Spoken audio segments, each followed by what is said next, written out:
فقلت استغفروا ربكم إنه كان غفارا يرسل السماء عليكم مدرارا ويمددكم بأموال وبنين ويجعل لكم جنات ويجعل لكم أنهارا ما لكم لا ترجون لله وقارا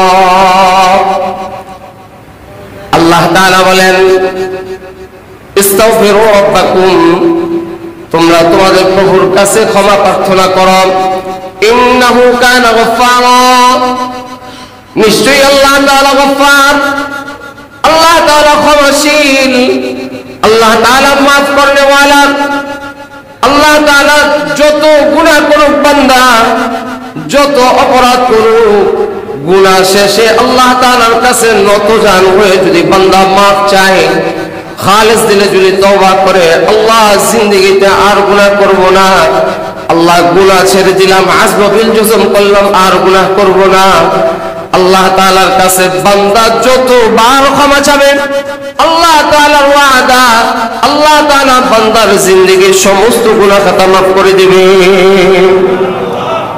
ইউরসিলিস সামা আলাইকুম মিদরারা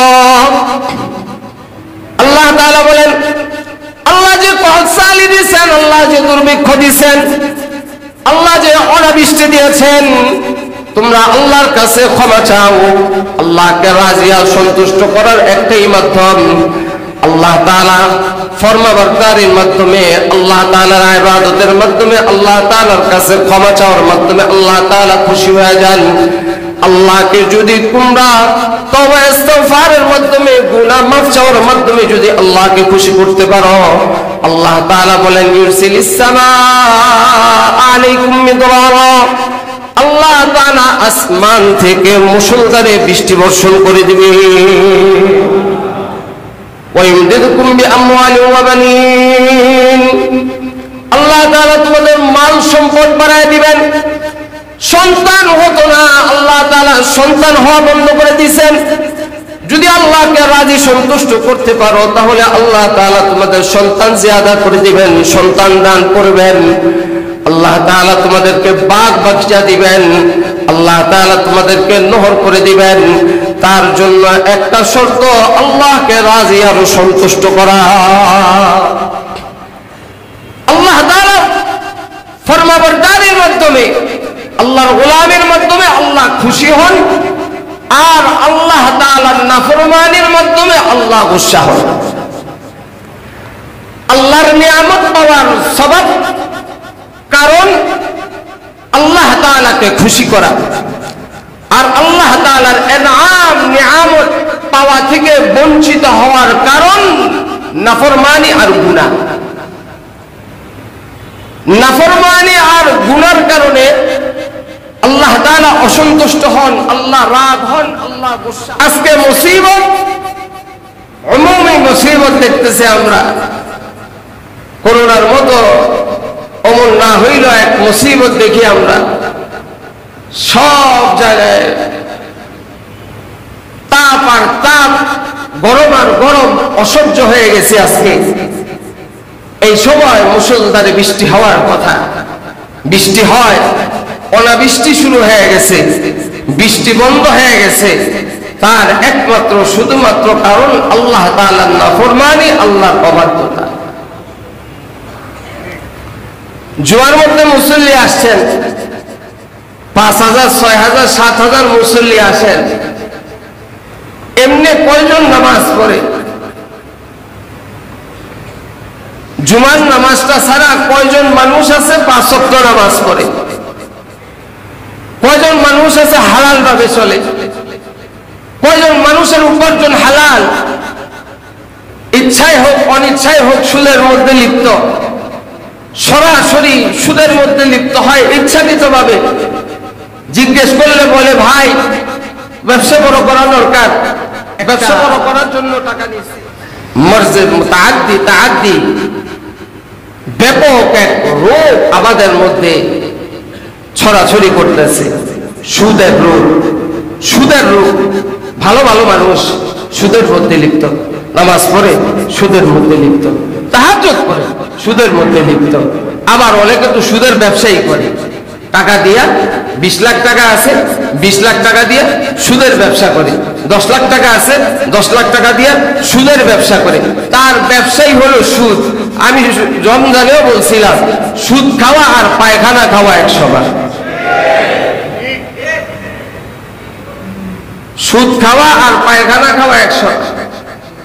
ভালো করে মনে রাখবেন, সুদখোর যারা, সুদখোরদেরকে বলতেছি, যারা ব্যাংকের থেকে ইন্টারেস্ট নিয়েছেন, ব্যাংকের থেকে লোন নিয়েছেন, সেটা তো ভিন্ন কথা, কিন্তু ডাইরেক্ট সুদে টাকা লাগায়া আপনি 10%, 5%, 8%, 10%, আপনি 20% আপনি সুদ নিতেছেন, মানুষের থেকে সুদ নিয়ে নিয়ে খাইতেছেন। বলছি সুদ খাওয়া পায়খানা খাওয়া এক সমান।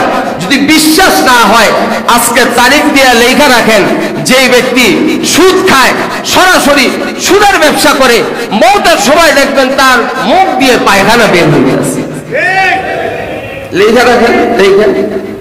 বড় ওলি না, বড় গাউস কুতুব না, বড় নামাজি না, বড় মুত্তাকি না, কিন্তু আল্লাহ ওয়ালা বুজুর্গানে দ্বীনের কথা নকল কইরা বাস্তবতার সাথে মিল রেখা বলতেছি, যারা সুদের ব্যবসা করে মওতের সময় দেখবেন মুখ দিয়ে পায়খানা বের হয়। আল্লাহ তাআলা বিভিন্ন সময় মানুষকে মুসিবত দেন, পেরেশানি দেন, মানুষের নিজের কামায়ের কারণে। আফাত, মুসিবত এগুলা মানুষের কর্মের ফল।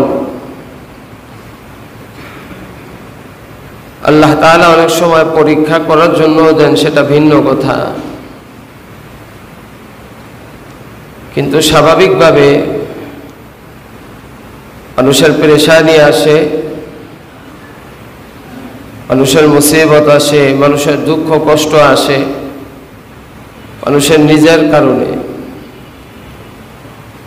দুনিয়ার সবাই চায় ভালো থাকতে, পাগলেও চায় ভালো থাকতে, কেউ চায় না খারাপ অবস্থায় থাকতে। যার যার পজিশন থেকে প্রত্যেকেই চায় ভালো থাকি আমি। নেককার, বদকার, আমির, গরিব সকলেই চায় আমি ভালো থাকি। ভালো না হলেও চায় ভালো থাকি। কাজ যেটাই করুক চায় আমি ভালো থাকি, পেরেশানি মুক্ত থাকি, ইতমিনানে কলবের সাথে থাকি, সুকুন, শান্তি, আমন আমানের সাথে, নিরাপত্তার সাথে থাকি। সবাই চায়। এমন খুঁজলে পাওয়া যাবে না যে চায় না যে আমি শান্তিতে থাকি, সুকুনের সাথে থাকি, আমন আমান, নিরাপত্তার সাথে থাকি, ভালোভাবে থাকি। সবাই চায় যে আমি আমার নিজ অবস্থায় ভালো থাকি। তো পেরেশানি মানুষের আসে, দুঃখ, কষ্ট, মুসিবত আসে। সেটা কেন আসে? মানুষের নিজের কর্মের কারণে। কিছু পেরেশানি আছে জাতি পেরেশানি, ব্যক্তিগত পেরেশানি। কিছু মুসিবত আসে ব্যক্তিগত মুসিবত, কিছু দুঃখ কষ্ট ব্যক্তিগত দুঃখ কষ্ট। আবার কিছু মুসিবত আছে উমুমি ভাবে আসে, ব্যাপকভাবে মুসিবত আসে। যেমন করোনার সময়, করোনার সময় এই মুসিবত সবার উপরে আসছে বাংলাদেশ। যে ধনী তার উপরেও আসছে, যে গরিব তার উপরেও আসছে, যে নামাজি তার উপরেও আসছে, যে বেনামাজি তার উপরেও আসছে। বাকি একটু পার্থক্য, নামাজি, মুত্তাকি, পরহেজগার, আল্লাহওয়ালা তারা এই পেরেশানিটাকে পেরেশানি মনে করে দেয়। আর যারা আল্লাহ পাকের নাফরমানির মধ্যে ডুবে ছিল, লিপ্ত ছিল, 2 নম্বরের মধ্যে লিপ্ত ছিল, দুর্নীতির মধ্যে লিপ্ত ছিল, সবচেয়ে বেশি আতঙ্কজনক কাজ করছে, আতঙ্ক হয়েছে তাদের জন্য।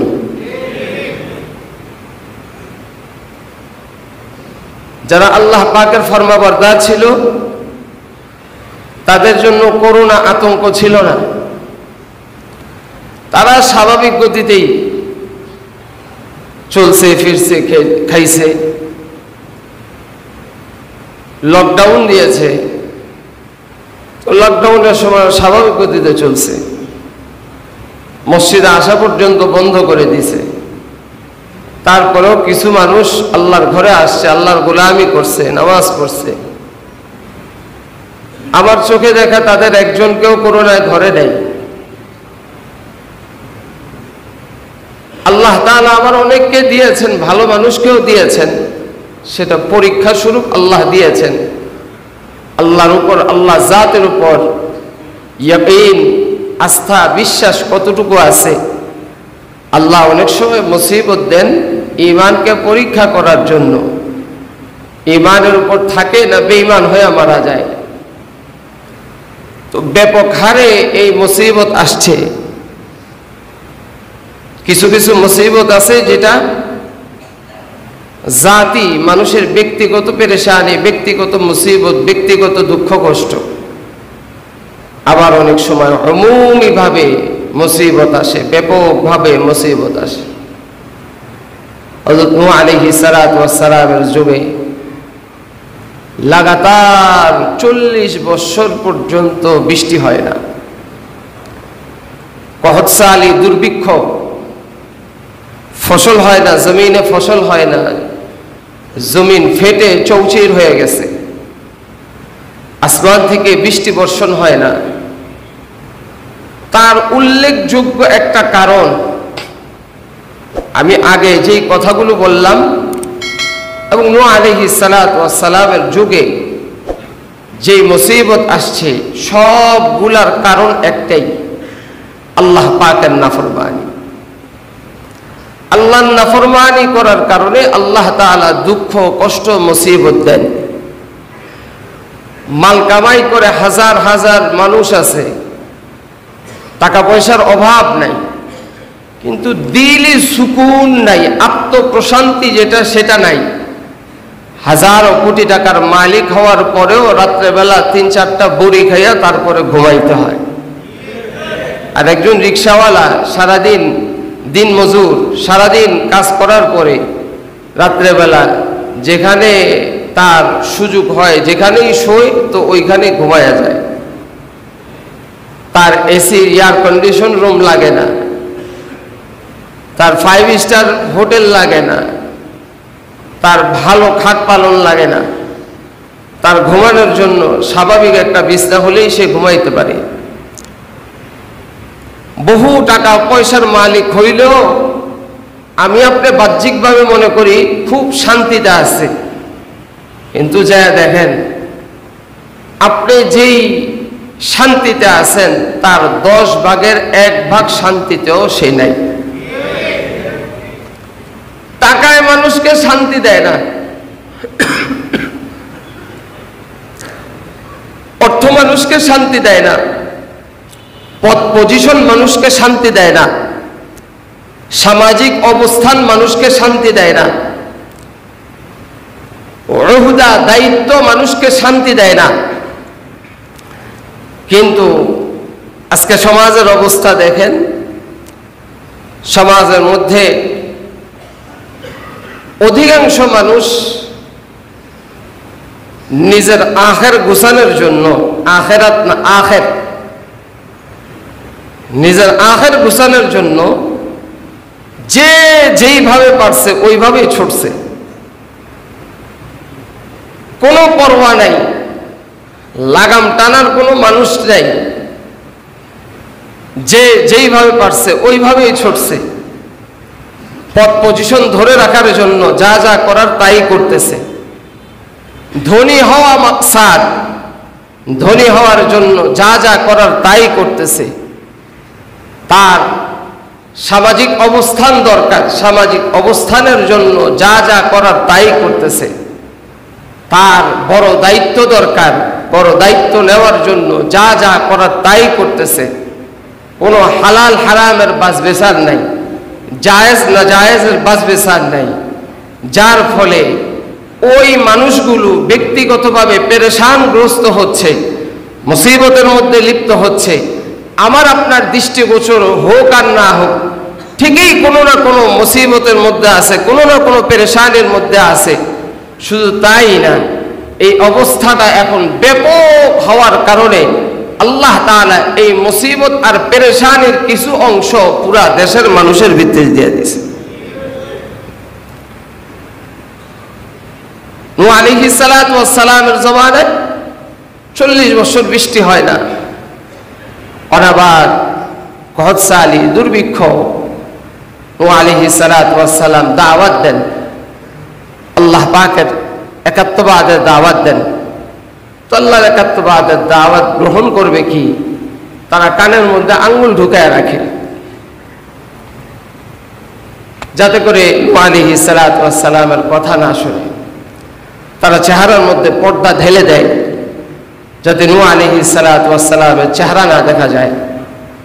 আল্লাহ তাআলা তো তাদেরকে মুসিবতের মধ্যে ফেলে দিয়েছেন। মুসিবত থেকে কিভাবে উদ্ধার হবে আল্লাহ তাআলা ওই রাস্তাও বাতলায় দিয়েছেন। ফাকুল তুস্তাগফিরু রাব্বাকুম ইন্নাহু কানা গফফারা ইউরসিলিস সামাআ আলাইকুম মিদরারা ওয়া ইউমদিদুকুম বিআমওয়ালিন ওয়া বানিনা ওয়া ইয়াজআল লাকুম জান্নাতিন ওয়া ইয়াজআল লাকুম আনহারা মা লাকুম লা তারজুনা লিল্লাহি ওয়াকারা। আল্লাহ তাআলা বলেন, ইস্তাগফিরু রাব্বাকুম, তোমরা তোমাদের প্রভুর কাছে ক্ষমা প্রার্থনা করো। ইন্নাহু কানা গফফারা, নিশ্চয়ই আল্লাহ তাআলা গফফার, আল্লাহ তাআলা ক্ষমাশীল, আল্লাহ তাআলা মাফ করনেওয়ালা। আল্লাহ তাআলা যত গুনাহ করুক বান্দা, যত অপরাধ করুক, গুনাহ শেষে আল্লাহ তাআলার কাছে নতজান হয়ে যদি বান্দা মাফ চায়, খালেস দিলে যদি তওবা করে, আল্লাহ জিন্দেগিতে আর গুনাহ করব না, আল্লাহ গুনাহ ছেড়ে দিলাম, আজম বিল জসম করলাম, আর গুনাহ করব না, আল্লাহ তাআলার কাছে বান্দা যতবার ক্ষমা চাবে, আল্লাহ তাআলার ওয়াদা, আল্লাহ তাআলা বান্দার জিন্দেগির সমস্ত গুনাহ খাতা মাফ করে দিবে। ইউরসিলিস সামাআ আলাইকুম মিদরারা, আল্লাহ তাআলা বলেন, আল্লাহ যে কহতসালি দিয়েছেন, আল্লাহ যে দুর্ভিক্ষ দিয়েছেন, আল্লাহ যে অনাবৃষ্টি দিয়েছেন, তোমরা আল্লাহর কাছে ক্ষমা চাও। আল্লাহকে রাজি আর সন্তুষ্ট করার একটাই মাধ্যম, আল্লাহ তাআলা ফরমাবরদারির মাধ্যমে, আল্লাহ তাআলার ইবাদতের মাধ্যমে, আল্লাহ তাআলার কাছে ক্ষমা চাওয়ার মাধ্যমে আল্লাহ তাআলা খুশি হয়ে যান। আল্লাহকে যদি তোমরা তওবা ইস্তিগফারের মাধ্যমে, গুনাহ মাফ চাওয়ার মাধ্যমে যদি আল্লাহকে খুশি করতে পারো, আল্লাহ তাআলা বলেন, ইউরসিলিস সামাআ আলাইকুম মিদরারা, আল্লাহ তাআলা আসমান থেকে মুষলধারে বৃষ্টি বর্ষণ করে দিবে। ওয়া ইউমদিদুকুম বিআমওয়ালিন ওয়া বানিন, আল্লাহ তাআলা তোমাদের মাল সম্পদ বাড়ায় দিবেন। সন্তান হতো না, আল্লাহ তাআলা সন্তান হওয়া বন্ধ করে দিয়েছেন। যদি আল্লাহকে রাজি সন্তুষ্ট করতে পারো, তাহলে আল্লাহ তাআলা তোমাদের সন্তান জিয়াদা করে দিবেন, সন্তান দান করবেন। আল্লাহ তাআলা তোমাদেরকে বাগ বাগিচা দিবেন, আল্লাহ তাআলা তোমাদেরকে নহর করে দিবেন। তার জন্য একটা শর্ত, আল্লাহকে রাজি আর সন্তুষ্ট করা। আল্লাহ তাআলা ফরমাবরদারির মাধ্যমে, আল্লাহর গোলামির মাধ্যমে আল্লাহ খুশি হন, আর আল্লাহ তাআলার নাফরমানির মাধ্যমে আল্লাহ গুসা হন। আল্লাহর নিয়ামত পাওয়ার সবব কারণ আল্লাহ তাআলাকে খুশি করা, আর আল্লাহ তাআলার ইনআম নিয়ামত পাওয়া থেকে বঞ্চিত হওয়ার কারণ নাফরমানি আর গুনাহ। নাফরমানি আর গুনার কারণে আল্লাহ তাআলা অসন্তুষ্ট হন, আল্লাহ রাগ হন, আল্লাহ গুসা হন। ইতিহাস তালাশ করে দেখেন, আল্লাহ দুনিয়ার মধ্যে যত বড় বড় আযাব আর গজব দিয়েছেন, তার একমাত্র শুধুমাত্র কারণ আল্লাহ নাফরমানি, আল্লাহ তাআলার নারাজগি, আল্লাহ তাআলার অসন্তুষ্টি। আল্লাহর অসন্তুষ্টির কারণে, আল্লাহর নাফরমানির কারণে, আল্লাহ তাআলাকে আল্লাহ গুসা হওয়ার কারণে আল্লাহ তাআলা বান্দার উপর আযাব, গজব, বালা, মুসিবত দিয়েছেন। যুগে যুগে দেখেন আল্লাহ তাআলা মানুষকে বড় করছেন, বড় নিয়ামত দিয়েছেন, অনেক নিয়ামতের অধিকারী বানিয়েছেন। আল্লাহ তাআলাকে রাজি আর সন্তুষ্টি করার কারণে, আল্লাহর ফরমাবরদারির কারণে, আল্লাহর ইতাআতের কারণে, আল্লাহর গোলামির কারণে আল্লাহ তাআলা মানুষকে ইনআম দিয়ে, নিয়ামত দিয়ে ভরপুর করে দিয়েছে। সুখ শান্তির মৌলিক কারণ হলো, সুখ শান্তির মৌলিক কারণ আল্লাহ তাআলার ফরমাবরদারি। সুকুন, শান্তি, আত্মপ্রশান্তির একমাত্র শুধুমাত্র কারণ আল্লাহ তাআলার গোলামি, ঈমান আর আমলে সালেহ। আর সুখ শান্তি না পাওয়া, দুঃখ মুসিবত, বালা মুসিবত, দুঃখ কষ্টের মধ্যে পতিত হওয়ার কারণ আল্লাহ তাআলার নাফরমানি। যেমন আল্লাহ তাআলা কোরআনের অন্য আয়াতের মধ্যে বলেন, মান আমিলা সালিহাম মিন যাকারিন আও উনসা ওয়া হুয়া মুমিন ফালানুহইয়ান্নাহু হায়াতান তাইয়্যিবাহ ওয়া লানাজজিয়ান্নাহুম আজরাহুম বিআহসানি মা কানু ইয়া'মালুন। আল্লাহ তাআলা বলেন, যে ব্যক্তি নেক আমল করবে, চাই সে পুরুষ হোক অথবা নারী হোক, মানে আমালে সালিহাম মিন যাকারিন আও উনসা ওয়া হুয়া মুমিন, শর্ত হলো ঈমানদার হওয়া। ঈমানদার যে ব্যক্তি নর হোক অথবা নারী হোক নেক আমল করবে, আল্লাহ পাকের ওয়াদা, আল্লাহ বলেন ফালানুহইয়ান্নাহু হায়াতান তাইয়্যিবাহ, আমি তাকে একটা সুখীময় জীবন দান করব, পাক পবিত্র জিন্দেগি দান করব, যেই জিন্দেগির মধ্যে পেরেশানি নাই, মুসিবত নাই, দুঃখ নাই, কষ্ট নাই। আল্লাহ তাআলা বলেন, নেক আমল, ঈমান আর আমল সালেহ যদি থাকে তো আমি আল্লাহ তাকে সুখীময় জীবন দান করব, পবিত্র জীবন দান করব, নেক জিন্দেগি আমি তাকে দান করব, হায়াতে তাইয়্যিবা দান করব। ওয়ালানাজজিয়ান্নাহুম আজরাহুম বিআহসানি মা কানু ইয়ামালুন। আর দুনিয়ার মধ্যে তো তাকে সুখীময় জীবন দান করব, আখিরাতে আমি আল্লাহ সে যে দুনিয়ার মধ্যে ঈমানদার হলো, সচ্চা ঈমানদার হলো, নেক আমল করলো, এর বিনিময়ে আমি আল্লাহ তাকে জান্নাত দান করব। এই আয়াতের দ্বারা স্পষ্ট বোঝা যায় আল্লাহ তাআলার রেজামন্দি, আল্লাহর সন্তুষ্টি, আল্লাহর খুশনুদি, আল্লাহ তাআলার ভালোবাসা, আল্লাহ তাআলার মুহাব্বত, আল্লাহর প্রিয় পাত্র হওয়ার শর্ত হলো আল্লাহ তাআলার গোলামি করা, সচ্চা ঈমানদার হওয়া, নেক আমল করা। আর অন্য আয়াতে আল্লাহ তাআলা এর বিপরীত বলেন, ওয়ামান আরাদা আন যিকরি ফাইন্না লাহু মাঈশাতান দানকা ওয়া নাহশুরুহু ইয়াওমাল কিয়ামাতি আ'মা ওয়ামান আরাদা আন যিকরি ফাইন্না লাহু মাঈশাতান দানকা ওয়া নাহশুরুহু ইয়াওমাল কিয়ামাতি আ'মা। আল্লাহ তাআলা বলেন, যে ব্যক্তি আমার নসিহত থেকে বিমুখ হয়ে যাবে, আমার দিন থেকে বিমুখ হবে, আমার দিন থেকে বিমুখ হয়ে যাবে, আমি আল্লাহ তাকে একটা তুঙ্গি জিন্দেগি দান করব, তার জিন্দেগির মধ্যে আমি তঙ্গি করে দিব, তার হায়াতে জিন্দেগিটাকে আমি খাটো করে দিব। অর্থাৎ যদি আল্লাহর নাফরমানি করে, বদ্দীনী অবস্থায় চলে, দ্বীনের উপর না চলে, আল্লাহর হুকুম আহকাম না মানে, ফরমাবরদারি না করে, ইতাআত না করে, নবীর সুন্নাহ মোতাবেক না চলে, দুই নম্বরই করে, দুর্নীতি করে, অন্যায় অপরাধের মধ্যে লিপ্ত হয়, তো আল্লাহ তাআলা বলেন আমি তার হায়াতে জিন্দেগিটাকে খাটো করে দেব। আগের আয়াতের মধ্যে আল্লাহ বললেন আমি তাকে জিন্দেগি দান করব, নেক হায়াত দান করব, সুখীময় জীবন দান করব। শর্ত কি? ঈমান আর আমলে সালেহ।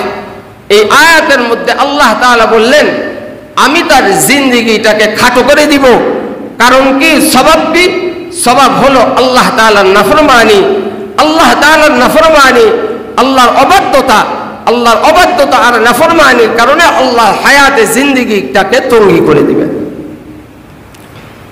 বহু টাকা পয়সার মালিক, অর্থের মালিক, আল্লাহর নাফরমানির মধ্যে লিপ্ত, আল্লাহর গোলামি করে না, 2 নম্বরের মধ্যে লিপ্ত, অন্যায় অপরাধের মধ্যে লিপ্ত, দুর্নীতির মধ্যে লিপ্ত, টাকা পয়সার মালিক হইতে পারে, বিতর্কত খবর নিয়ে দেখেন কোনো শান্তি নাই, মেয়ে নিয়ে অশান্তি, ছেলে নিয়ে অশান্তি, স্ত্রী নিয়ে অশান্তি, ব্যবসা বাণিজ্য নিয়ে অশান্তি, বাপ মা নিয়ে অশান্তি, পারিবারিকভাবে অশান্তি, অশান্তি আর অশান্তি।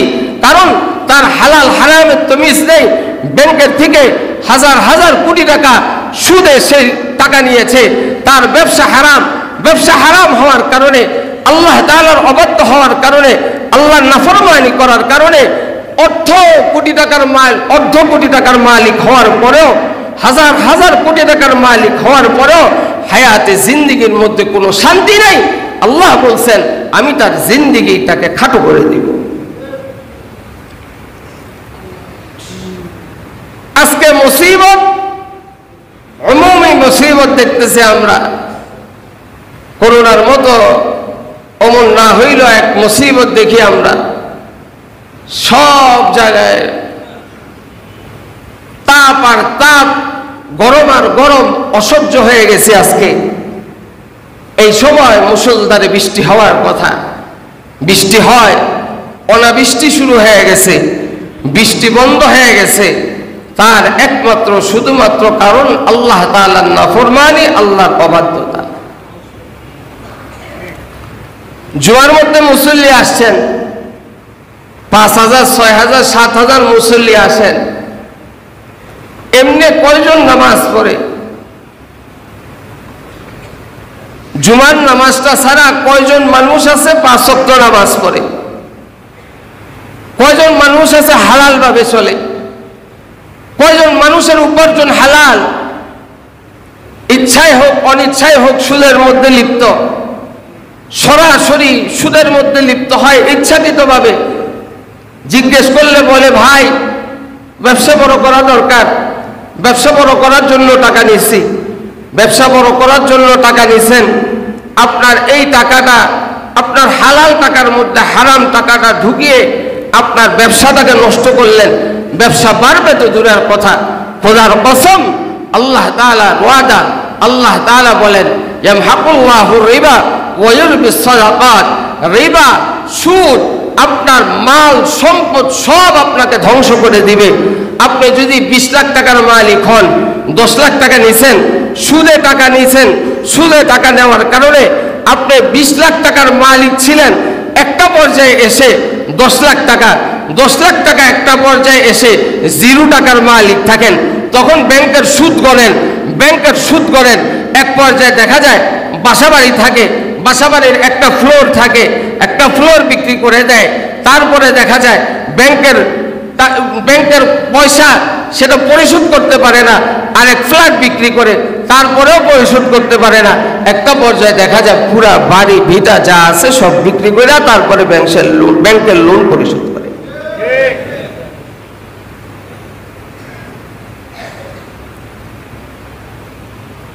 কেউ ব্যাংকের টাকা দিয়ে বড়লোক হইতে পারে না।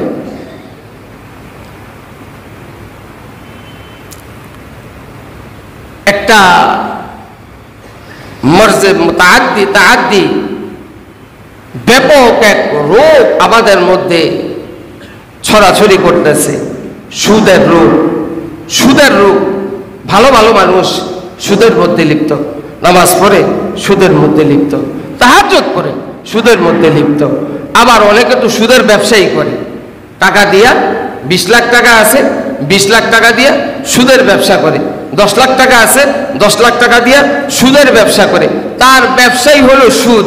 আমি রমজানেও বলছিলাম সুদ খাওয়া আর পায়খানা খাওয়া এক সমান। সুদ খাওয়া আর পায়খানা খাওয়া এক সমান। ভালো করে মনে রাখেন, সুদখোর যারা, সুদখোরদেরকে বলতেছি, যারা ব্যাংকের থেকে ইন্টারেস্ট নিয়েছেন, ব্যাংকের থেকে লোন নিয়েছেন, সেটা তো ভিন্ন কথা, কিন্তু ডাইরেক্ট সুদে টাকা লাগায়া আপনার 10%, 5%, 8%, 10%, আপনি 20% আপনি সুদ নিতেছেন, মানুষের থেকে সুদ নিয়ে নিয়ে খাইতেছেন। বলছি সুদ খাওয়া পায়খানা খাওয়া এক সমান। যদি বিশ্বাস না হয় আজকে তারিখ দিয়ে লেখা রাখেন, যে ব্যক্তি সুদ খায়, সরাসরি সুদের ব্যবসা করে, মৌতের সময় দেখবেন তার মুখ দিয়ে পায়খানা বের হইতেছে। লেখা রাখেন, দেখেন।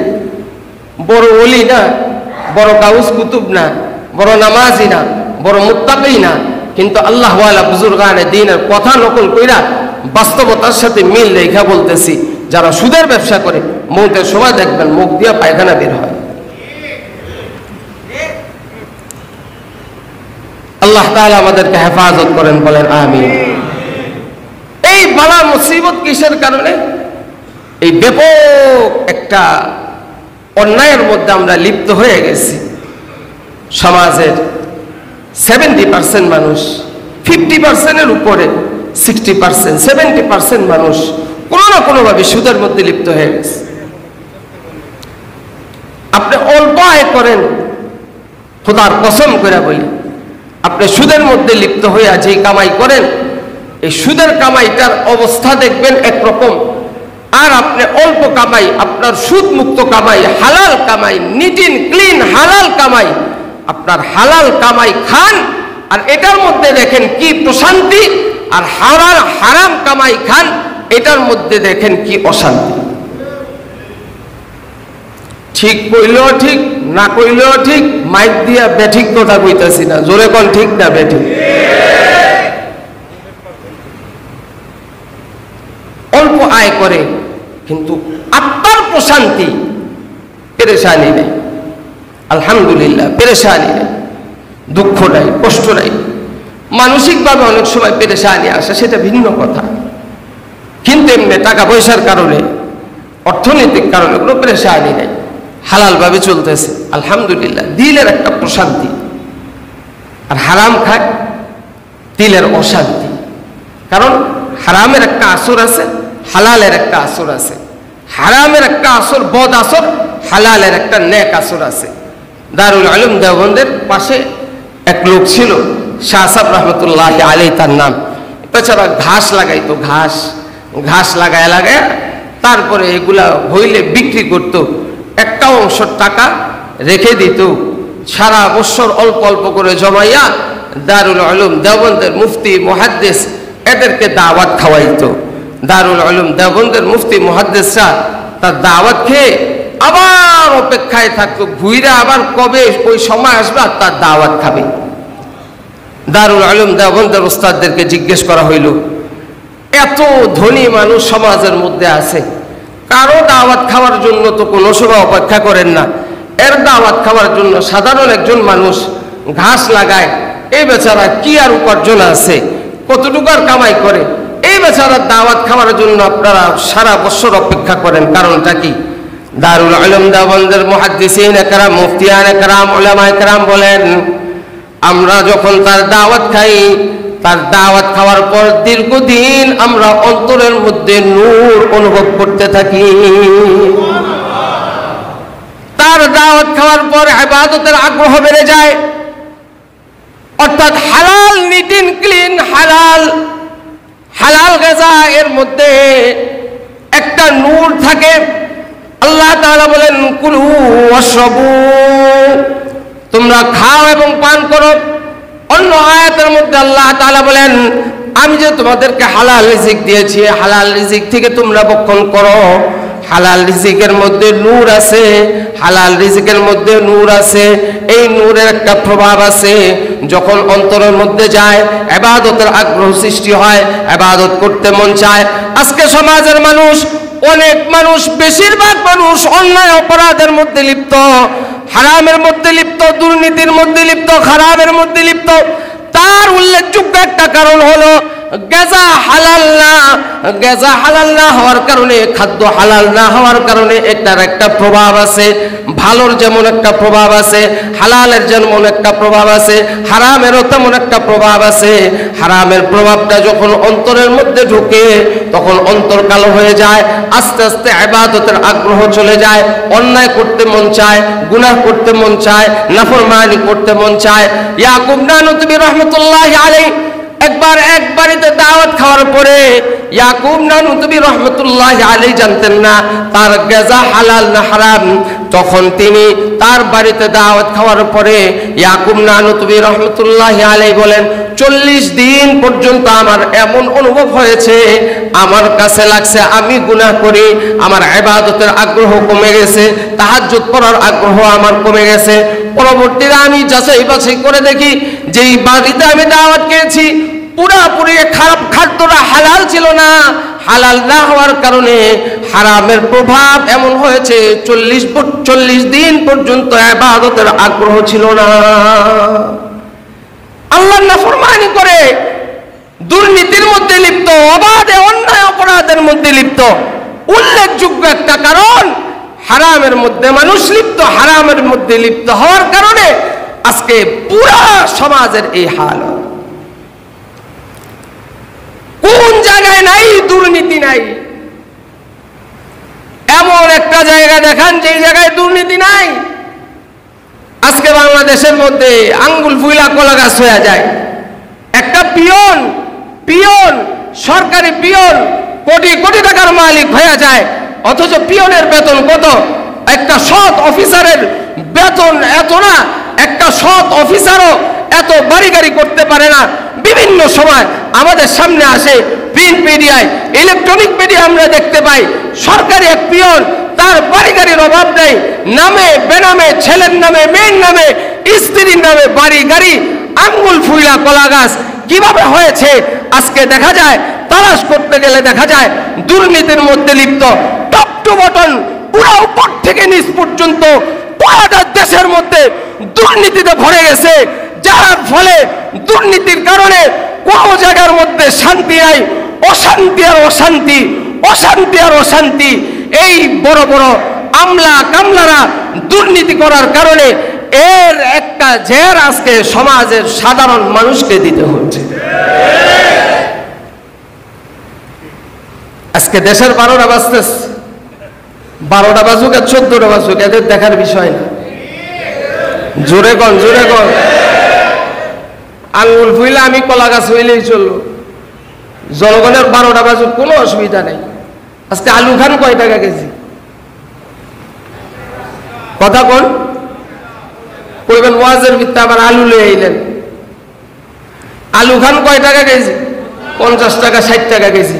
বাংলাদেশের মধ্যে আলু হয়, আলুর ফলন হয়, এখন আলুর কেজি 20 টাকা হওয়ার কথা, 25 টাকা হওয়ার কথা, সর্বোচ্চ 30 টাকা হওয়ার কথা। বাংলাদেশের মধ্যে আলু উৎপাদন হওয়ার পরেও এখন বাংলাদেশে সিন্ডিকেট করার কারণে বাংলাদেশের ফলন এখন আমাদেরকে দ্বিগুণ দামে কিনতে হয়। তার কারণ কি? কিছু আমলার কামলা আছে, তাদের কারণে আজকে আমাদের এই দুর্দশা। পেঁয়াজ খান কয় টাকা কেজি?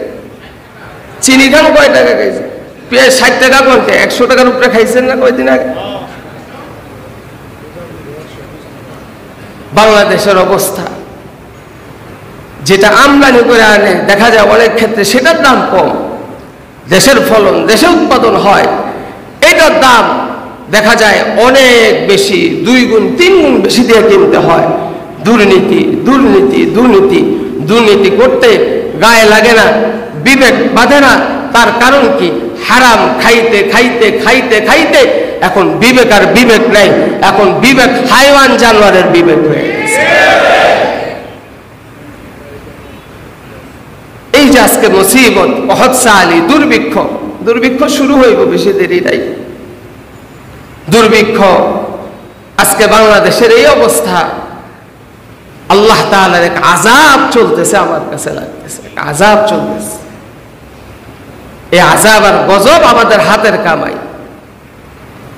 আমার কথা না, আল্লাহ তাআলার কথা। যাহারাল ফাসাদু ফিল বাররি ওয়াল বাহরি বিমা কাসাবাত আইদিন নাস। লিইউযীকাহুম বা'দাল্লাযী আমিলু লা'আল্লাহুম ইয়ারজিউন।